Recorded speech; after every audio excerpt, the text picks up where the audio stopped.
Bismillahirrahmanirrahim. Assalamualaikum warahmatullahi wabarakatuh. Selamat malam.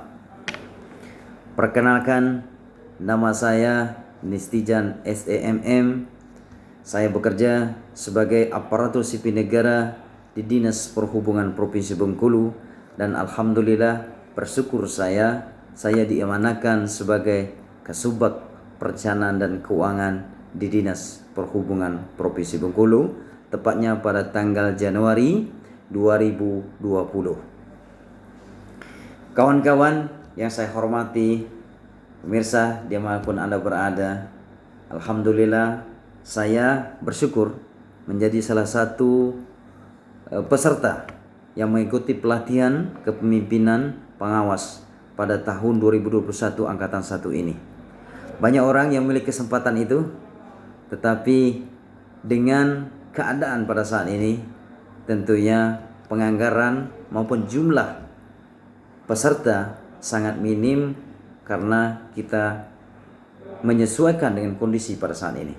Tetapi saya alhamdulillah salah satu di antaranya. Dalam kesempatan ini saya ingin memenuhi salah satu tugas saya selaku peserta PKP angkatan 1 2021 di BPSDM ini. Terima kasih tentunya kepada Bapak Untung Putrajaya SPDMM yang telah memberikan tugas kepada saya untuk menyampaikan kembali tentang kepemimpinan dalam pelaksanaan pekerjaan.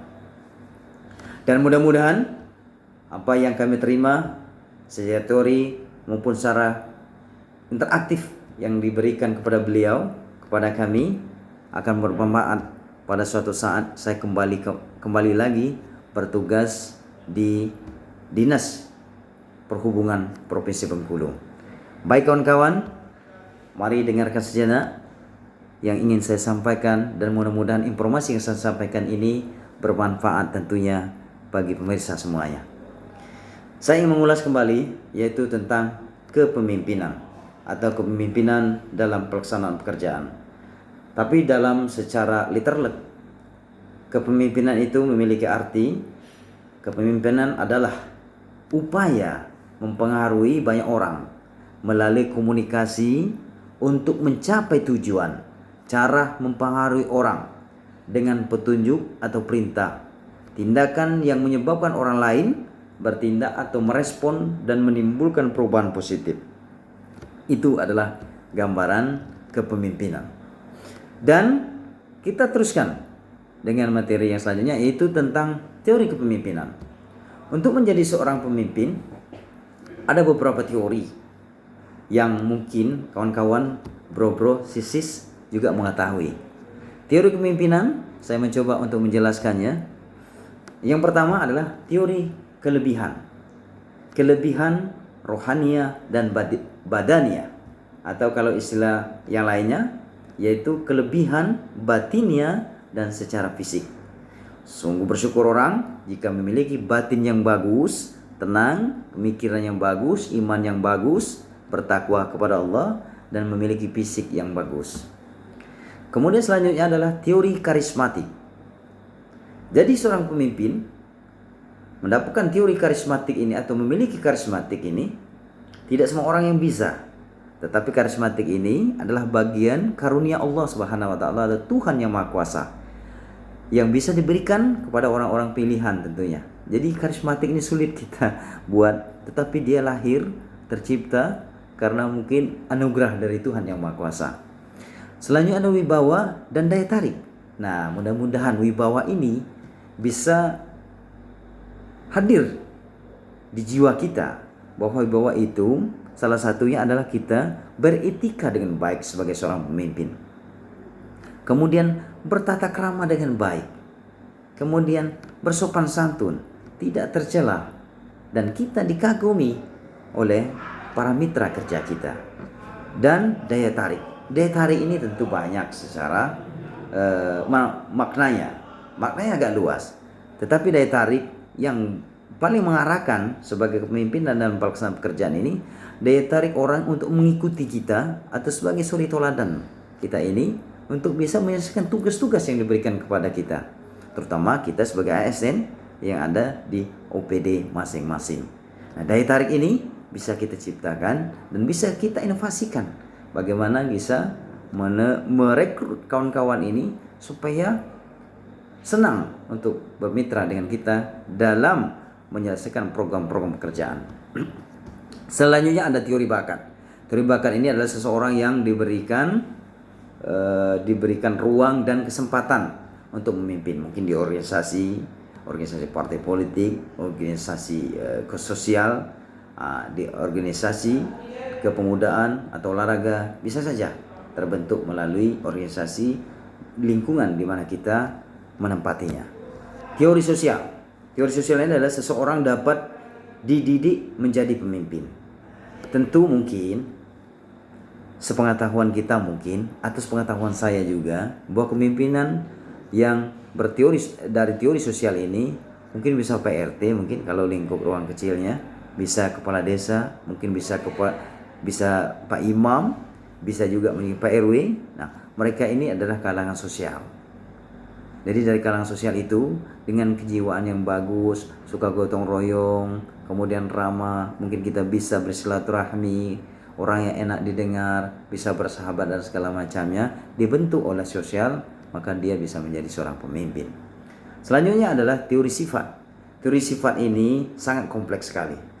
Jadi dia memiliki sifat adil, suka melindungi, rasa percaya diri, penuh inisiatif dan komunikatif. Nah, jika kita memiliki teori sifat ini di diri kita, maka insya Allah kita memimpin atau suatu saat menjadi pemimpin sangat bermanfaat untuk mencapai tujuan, visi dan misi sebuah organisasi. Dan teori keturunan. Teori keturunan ini tentunya tidak semuanya juga orang yang memiliki.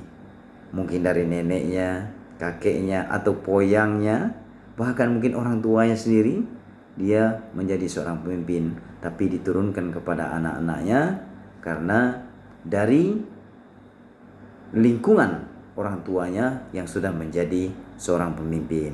Dan ini tidak semua kita miliki, ya. Tapi bisa kita lihat di dunia nyata pada saat ini, banyak orang tuanya jadi pemimpin, atau jadi raja, atau kakeknya jadi raja, bisa jadi pemimpin karena faktor keturunan ini.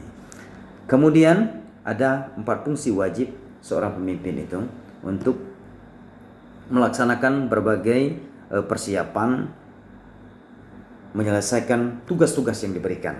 Apa saja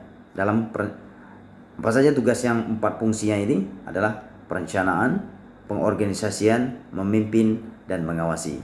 Perencanaan tentu mengarahkan strategi, merancang strategi, dan mencatat apa yang harus kita kerjakan untuk mencapai sebuah tujuan. Kemudian organisasian, kita sama tahu, memimpin kita sudah tahu tadi. Kemudian mengawasi adalah sebagai bagian daripada evaluasi untuk sampai tujuan. Dan terakhir yang ingin saya sampaikan kepada kawan-kawan adalah gaya kepemimpinan. Gaya kepemimpinan ada beberapa. Saya jelaskan. Pertama adalah gaya kepemimpinan otokraktis atau berpusat pada diri sendiri. Waduh, ini bisa arti positif dan bisa kita artikan mungkin negatif, tapi kita arahkan ke positif saja. Kepemimpinan transaksional, aduh ini jangan kalau bisa kawan-kawan. Kesepakatan atasan dan bawahan kalau yang negatif. Tapi kalau kesepakatan antara atasan dan bawahan untuk menyelesaikan sebuah tugas dan fungsi, suatu pekerjaan untuk mencapai organisasi, tujuan organisasi, tidak apa-apa. Tapi karena negatif jangan. Kemudian kepemimpinan birokratis. Kepemimpinan birokratis ini berpusat pada prosedur. Tetapi kalau bisa kita menjalankan kepemimpinan itu secara prosedur, melaksanakan tugas-tugasnya, tapi tidak saklek, ya, tidak saklek. Tetapi jika memang itu bagian dari untuk mengarahkan kita melaksanakan kegiatan sesuai dengan tatanan, itu harus kita laksanakan. Kemudian ada kepemimpinan partisipatif, bergantung pada ide bawahan. Artinya kita mendengarkan dari segala kalangan, dari kalangan atas maupun kalangan bawah, mengumpulkan ide-ide supaya kita bisa bertindak untuk memutuskan sesuatu yang baik itu bagi keuntungan organisasi maupun kelompok ataupun UPD tentunya kalau kita sebagai ASN. Kemudian kepemimpinan delegatif. Pemimpinan delegatif itu adalah penyerahan tanggung jawab pada bawahan. Memang seorang pemimpin memberikan tugas kepada bawahan itu adalah bagian dari tugas tambahan kita. Tetapi jangan semata-mata tugas itu kita berikan yang mentah. Tetapi kita memberikan tugas kepada bawahan atau mitra kerja kita itu, ya, kita sudah memberikan gambaran, perencanaan, strategi atau arahan yang baik sehingga bawahan kita nanti tidak mengerjakan sesuatu itu di luar dari tujuan dan harapan tugas yang kita berikan tersebut dengan tujuan hasilnya memuaskan. Baik kawan-kawan, demikian tentunya yang perlu kita ketahui dari gaya kepemimpinan, kemudian dari teori kepemimpinan sudah saya sampaikan. Mudah-mudahan itu ada manfaatnya. Setelah saya sampaikan tadi, tentunya saya secara pribadi ingin memberikan argumentasi bahwa apakah saya adalah pemimpin. Tentu pada saat ini kalau berdasarkan SK dan Imanakan saya seorang pemimpin, itu ke sebuah perencanaan keuangan. Tetapi apakah saya seorang pemimpin yang dicintai oleh mitra kerja saya? Nah, itu yang akan menjadi tantangan bagi saya. Setelah saya belajar tentang teori dan gaya kepemimpinan ini, saya bertekad untuk menjadi pemimpin mitra yang baik kepada mitra kerja saya atau staf-staf dan bawahan saya untuk mencapai tujuan visi misi, mendukung visi misi UPD yang berkualitas dan tercapai sesuai dengan yang telah dijanjikan di sebuah perjanjian kinerja kita sebagai ASN. Saya bertekad menjadi pemimpin yang dicintai, yang disenangi, ya, yang berwibawa, yang memegang amanah dan bermanfaat bagi OPD dan bagi keluarga, bahkan lebih besar lagi adalah bagi negara dan agama. Demikian, semoga bermanfaat kawan-kawan. Mohon maaf apabila mungkin ada yang salah, tapi bisa dikoreksi. Ini adalah bagian dari pembelajaran kami. Terima kasih kepada narasumber kami Pak Untung yang telah memberikan tugas-tugas ini, dan ini mudah-mudahan bermanfaat untuk kita ketahui sebagai pelatihan kepemimpinan pengawas pada tahun ini. Saya akhiri, bila taufiq wal hidayah. Assalamualaikum warahmatullahi wabarakatuh. PKB Angkatan 2021 hebat.